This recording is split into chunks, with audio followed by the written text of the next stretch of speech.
are welcome back to another episode of I Am Ready for Love with Jerome and Kanissa and Jerome. And today I have a very special guest, Miss Monique Mitchell, as you can see. So our topic today is going to be a very sensitive one, so viewer discretion is advised. There are a lot of persons today who are facing challenging times. It may not be reflected in their day-to-day, their everyday walk, or their demeanor. My guest today, she made it out of her situation, but there are many out there that are still in their situations. They have not healed. They don't know how to heal. They're probably in that dark place right as we speak, and they just need a listening ear. I encourage you all to, if you are one of these persons, to tell your story. Find somebody that you are comfortable with and that you trust. If you have no trust left in your bucket, try to find somebody. Don't be silent. Don't go through this alone. Try to find somebody. All right. So let's just get into it. Maya, I talk too much now. Hi guys, I'm Monique Mitchell. I'm the author of The Skeletons of Samantha's Closet, The Strength of a Woman. I'm also a children's advocate and a domestic abuse and sexual abuse victor. Why I say victor is I've gotten over it. I've healed and I've moved on. And this has helped me to find a passion in talking to younger kids about sexual abuse and talking to women about domestic abuse and stuff that you're not supposed to keep up with or you're not supposed to like or think it is okay. So I'm here today with Miss Raymond to talk to you on those topics. Great. All right, so today we're going to be talking, as you might have figured out, about sexual abuse, and we might touch on the domestic violence as it comes up, but our focus today is sexual abuse. Again, viewer discretion is advised. So Monique, tell us how this started. Okay, so my sexual abuse journey started at the age of about 6. Wow. And what I realized is this is something that has been happening in Jamaica, and it has become a culture really, because you hear of a person, the first encounter is with a cousin or an uncle or a nephew or however it is. So my mommy was very protective, right? So the thing is, with parents, we're very protective of our children, but most time the predators are the ones that we trust. So I went to church, and my mommy didn't want me to walk home, so she asked the person, an officer of the church, to keep me at her home until my dad will come for me. However, their son at the age, he was in his teenage years at the time. And I remember I fell asleep in their sofa in their living room, and in my sleep I felt something going inside, and I'm like, I jump up out of my sleep and a person pull out their hand. But at that age, you're terrified, you're scared, and I didn't know what to do. So I laid there and I was saying, no man, this must be a dream or something, like this must be a nightmare or whatever. But I do remember that I was very terrified. And as soon as I lay there back, he tried it again, and I did not know what to do because, as I said, I was 6, and this was someone that I looked up to like a big brother. Anyhow, it happened again, like a different day. So I started to cry and I said, Mommy, I don't want to go to church. And Mommy's thing was, you're going to church. Why you don't like church and stuff like that. Because of this, I hated dress. I hated dresses. For all my younger years, I didn't like wearing dresses. Give me a shirt, a pants, or whatever. And my mommy didn't like it because I was like a tomboy, but it's because of my experience. So That happened when I was about 6. Then I'm about 12.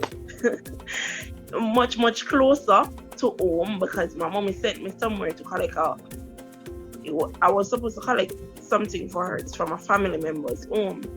And when I went there, my cousin, which is small, which would have been in the same age bracket as I was there, and I started, she was dancing, we're having fun as little kids, and I started dancing with her, and then this guy came in the house and pushed me on the bed and started to whine on top of me. And when I went home, I was disgusted, but I didn't know how to tell my mommy because I reached home, my mom was angry at me to say, look how long must send you out, where you there, whatever. And I did not want to say it, and she thought that I was looking away out.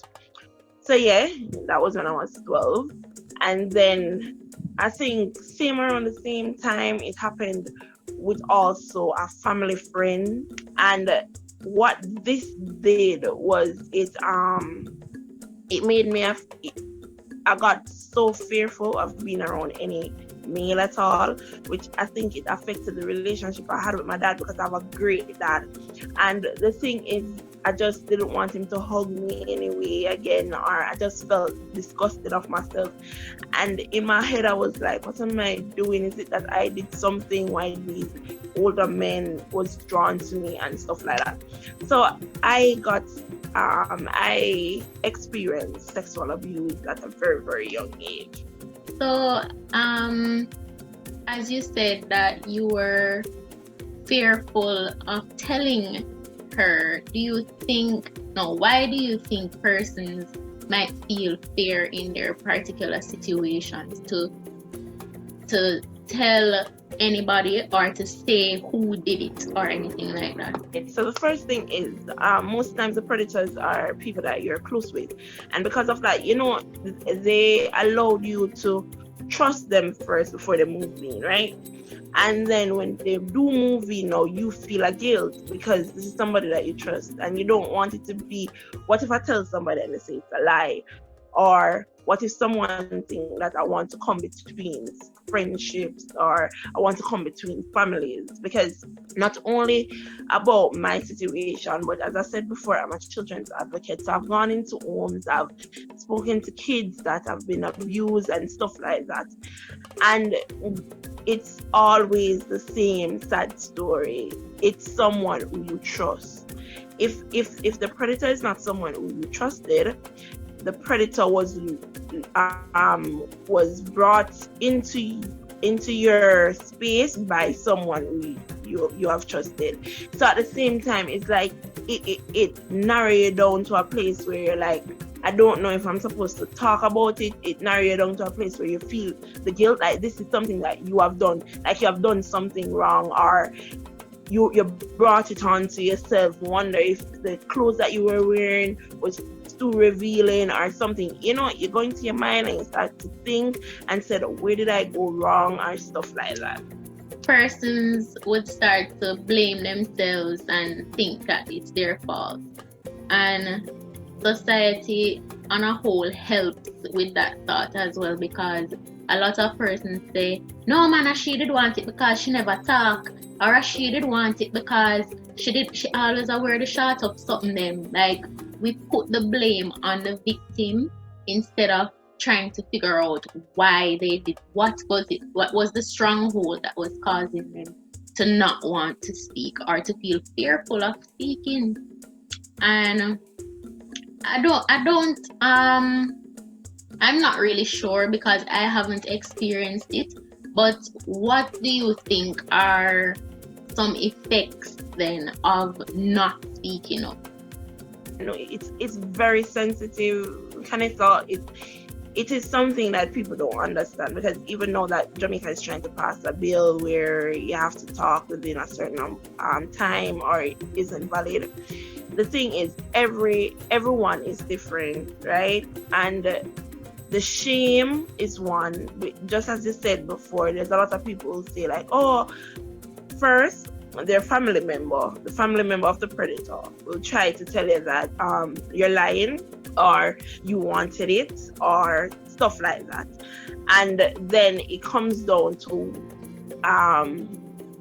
what if your family don't believe you? Like, what if my mommy said that, oh, you did ears hard long time, I tell you don't go there, I tell you don't stay here, so, or whatever. You're pushing to that place where you say, listen, I have to deal with this on my own. Other than that, you also have a lot of people who unhealed people. This is what I call them. So they're unhealed, and because of that, they don't know how to deal with a new case. So let's say my mommy suffered from sexual abuse at a younger age, and I become a sexual abusee, right?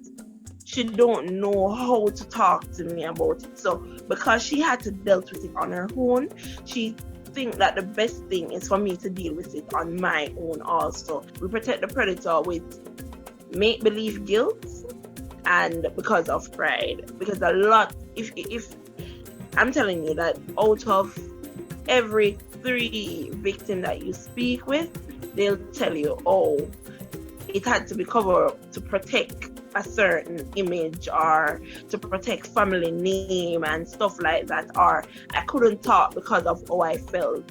You understand? So you realize that it is always this make-believe guilt, because you're guilty that, oh, I did something, or I said something to him, or I looked too seductive in his eyes and stuff like that. But before your next question, something that I want to highlight is sexual abuse doesn't mean that you have to be underage also. Because in Jamaica, we have this thing that we let it look as if once you're an adult or stuff like that, then you can be abused sexually. Sexual abuse has to do with you compromising your comfort for someone else because you think that it is right and it is okay.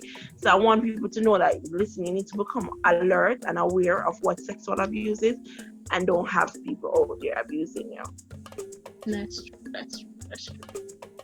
So just to backtrack, how often did this happen? Was it like a one-time thing on both occasions, or was it continuous? Okay. I can remember both occasions. I can say, let's say, why I do believe in, alright, so I believe in the Christian faith and all.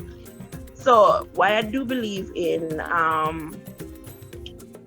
this trait of attack is because when it happened to me as early as 6, as I told you, and it's in my brain, can't come out. I remember, you don't remember everything that you did when you were much smaller, but you realize that there are certain stuff that leave this dent into your memory where you can't just forget it.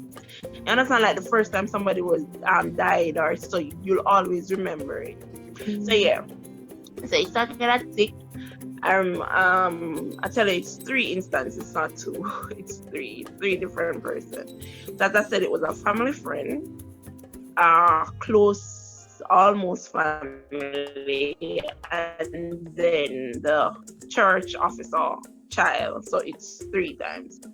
It wasn't a one situation. It wasn't just a one occurrence. With the church one, as I said, I remember him going down on me. At my little age, yes. And I got a yeast infection, and I was very small.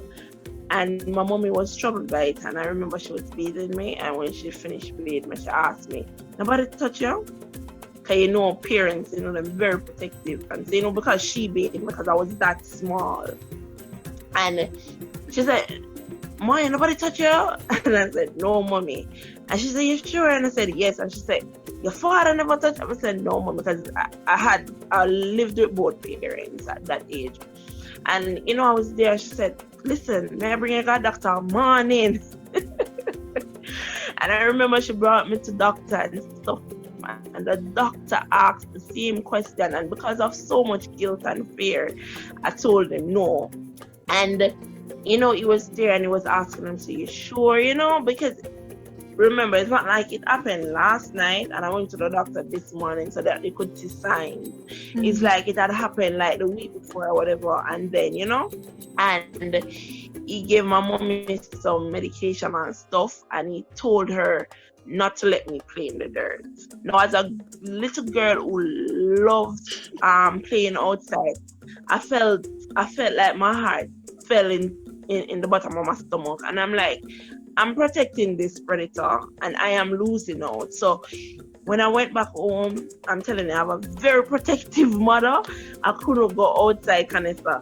I couldn't do any single thing. It's like, she's like, you know, what the doctor said, don't play in the dirt. I don't want you sitting in the dirt. Go on, go bed. Take off that. As soon as all my shots, but I'm dirty, the lady, go on, go bed. Take off that. And all of that. Yeah, girl, fit me. And, you know, and in my mind, I was like, I knew exactly where this evil came from, because you know, you're so young, you can't really explain everything, but it's just like you knew, you understand? And I just didn't know what to say. All right, so I have a cousin now, and she started to behave. This is when we were young. This is when we were much older. I was in high school. She was in high school too, and she was misbehaving. You know, I give trouble, but the trouble that I give is like going home late or whatever. Mm-hmm. But she gave a lot of trouble. So, you know, like they were saying, but you can't be like, Maya, wait. And I think she blurted out and she said to them, be like Maya will protect such and such, the person that they push me down on the bed and whine for me in front of her. And my mommy came, you know, I'm a big girl now, and my mommy came and she said, I have a question to ask you. And I said, sure. And she called my auntie name, and she said, such and such did a school such and such, and while she at school such and such says it. And you know, I stuck. I was there. I was kneading flour canister. I can't remember it like it was just like so vivid in my memory. And you know, like I'm stuck. And she said, "Tell me the truth. Such and such did that to you." And Canessa, I said no. And I realized that I didn't have a voice for myself, because you know, this was a much older, this had happened long ago, and now I'm older and I still could not like say it out there and said yes he did. And I said no. And when I said no, over the years I felt like I failed my cousin, because you know, everybody turned to her now and said, you man, that's such a lie, so she would have put man in a problem or whatever. And I think she had a scenario that was close to mine, and a lot of people didn't believe her, because when she spoke mine, I said no, you know. And over the years, it was on my mind. It was just there, like every single day. And I'm thinking about it, and I'm like, yo, I failed her. The one time she wanted somebody to be there for her, I failed her, right? And I realized that these things, so when I became an adult now, it was harder for me to say no to my spouse if I'm not in the mood, because I just felt vulnerable. I felt like my body was just it, because it was when I wanted it to be protected, you know, people just look at you and thought that, oh, yes, let us lust, let us do whatever. And because of that, it affected me. It affected me in my future. It affected me in how I saw males. It affected me in how I spoke about things that affected me and stuff like that. So yes, I do know the effects, the negative effects of sexual abuse. So to this day, have you said to your mother that this has happened? It happened to you? Okay.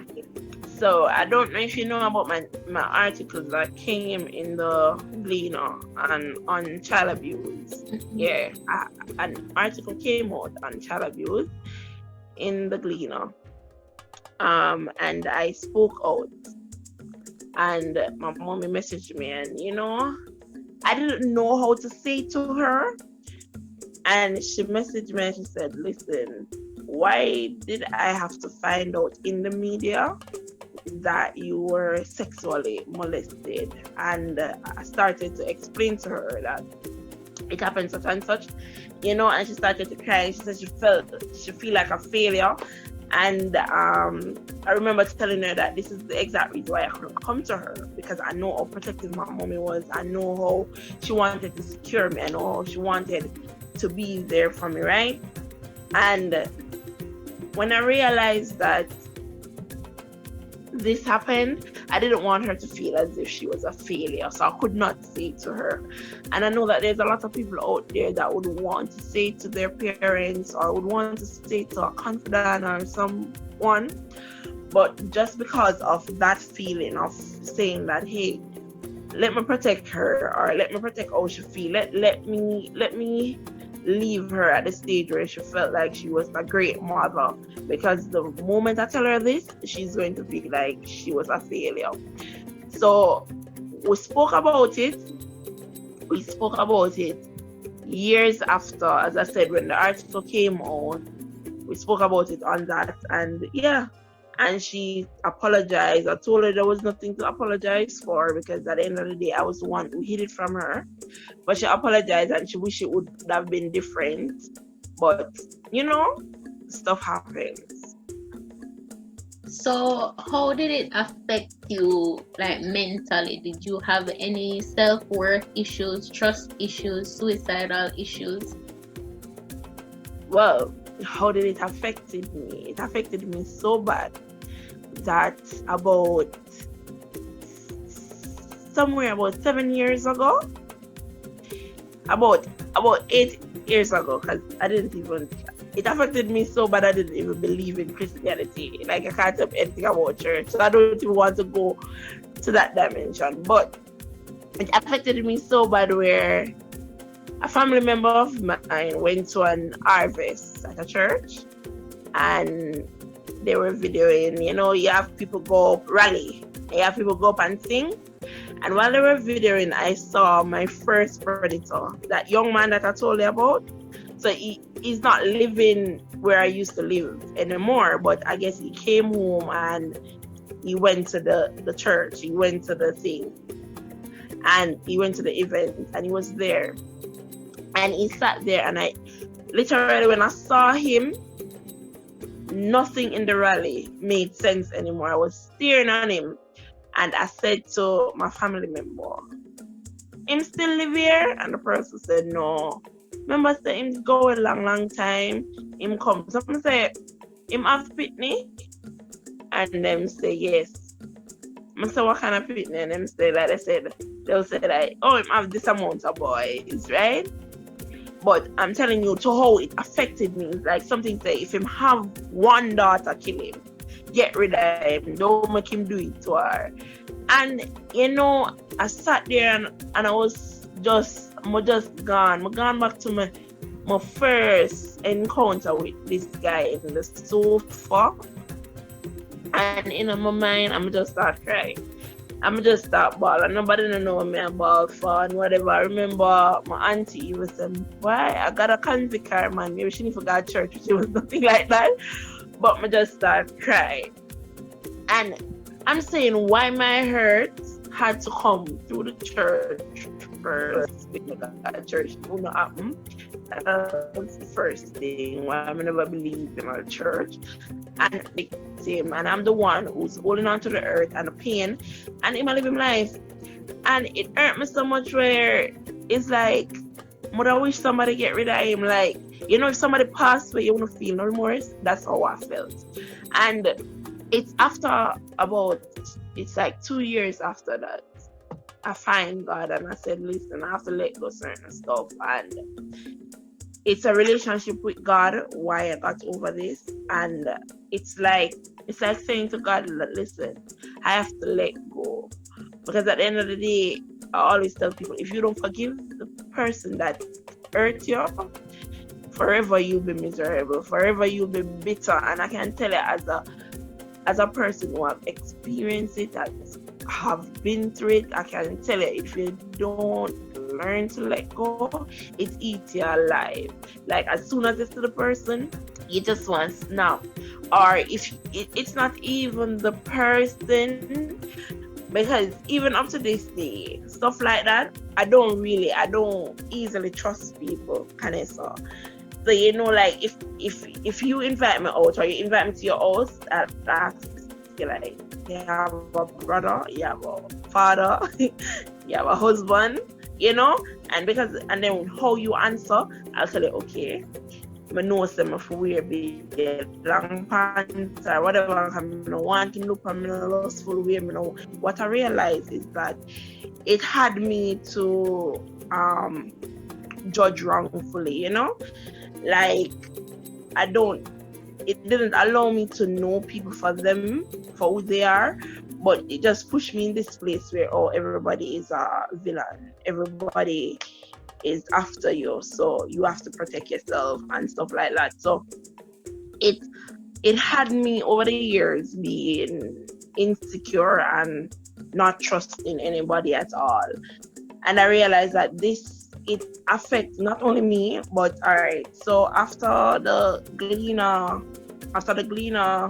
article came out, I got a lot of people reaching out to me and they're telling me that yes, they have been through this and it is something, even males, and they don't know how to talk about it, and they're glad that someone came out and talked about it because it has affected them for years and they don't know what to do. I have people tell me straight up that why they're gay this day is because they don't trust the other gender because of things that that happened to them in the earlier years, or it was introduced to them in their earlier years, so it's the only thing they know and stuff like that.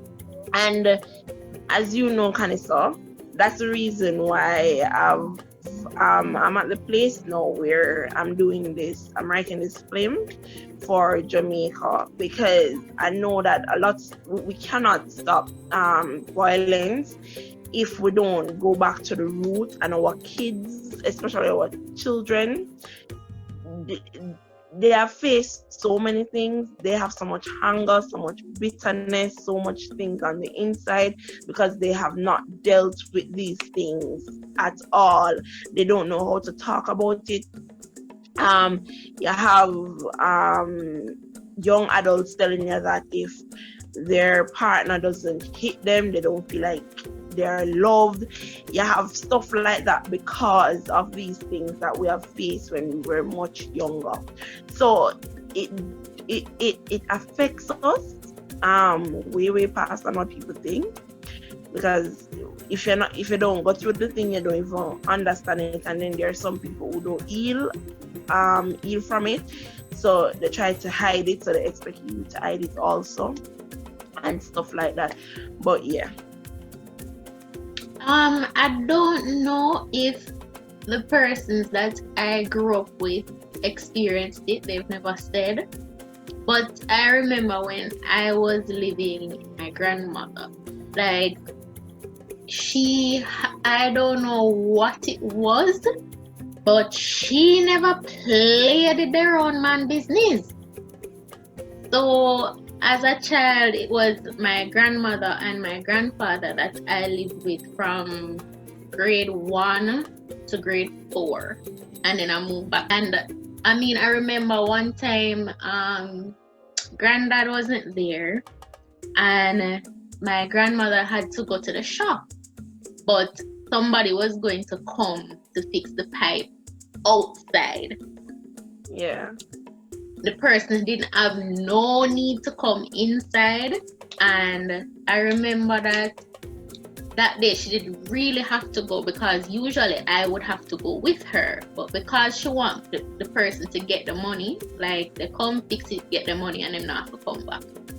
So she's like, all right, stay inside. She locked the grill, she locked the back door, the window, them locked. I mean, everything. Seal. Me in the house and me lock up, and she gave me a knife that was like probably this big, a small little knife, and she put it in my waist. And she said to me, you see if him try come in here, stab him up. And I was so traumatized. Cause me say, why am I gonna try come in here? Like, it's not the pipe. Why am I fix the outside? So why am I gonna try come in here? Like, I did not understand it, and I think I was probably in grade 3 or grade 4 at the time, and I just could not understand why. Because so now when the man came, by the time he came, my grandfather had come back, and I'm like, why the place lock up so? But but so he is the one that dealt with the person. But I just take the knife out of my waist and go put it down.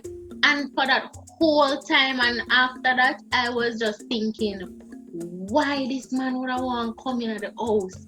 When did I go do to me? When would I need to stab him up? Like, I was so traumatized because she never tell me why. She never explain anything. She just locked me up in the house. So when him come and him do what him do, give him the money through the grill. Do not open the grill, and if him try to come in, stab him up. Like, I was so traumatized. Like, even if I was close with my father at the time, and when I was young at that age, like, me in a daddy lap right through. Like, I think I was like probably 16 or 15 when I stopped sit down in my father's lap. Like, we were that close. And I was the same with my grandfather. But grandma, if grandma said that, get up. No. You love man too much, get up. And this is my father and my grandfather. Like, I don't see no threat. I think that what parents need to do is to explain to us why. Don't just tell me, say, love man too much, or me nothing in a man company, or if nobody do this, stab them up, or whatever. Tell me why. Tell me what might happen, what could happen. Explain all of that to me, so me not just think any man can stab them up. Like, so I grew up like, most of my cousins that I used to hang out with and friends, they were older males, and I had a hard time getting close to them at one point until later on the barriers broke and I was able to be comfortable around them. But once, like, I had my cousin and 2 of my other friends, and if the 3 of them that me at one time, like, at first it would be like, I wonder if me forget the knife. Like, me no know. And it was traumatized. I'm telling you, it wasn't until after that barrier was broken and I realized that I could trust these people that I was like, they're not doing me nothing. So really and truly, why me didn't need to stop up the man? Like, what? Like, I couldn't even, like, when we go in high school and when we go in primary school and we're in a taxi or bus or whatever, as children, we have to sit down in somebody's lap.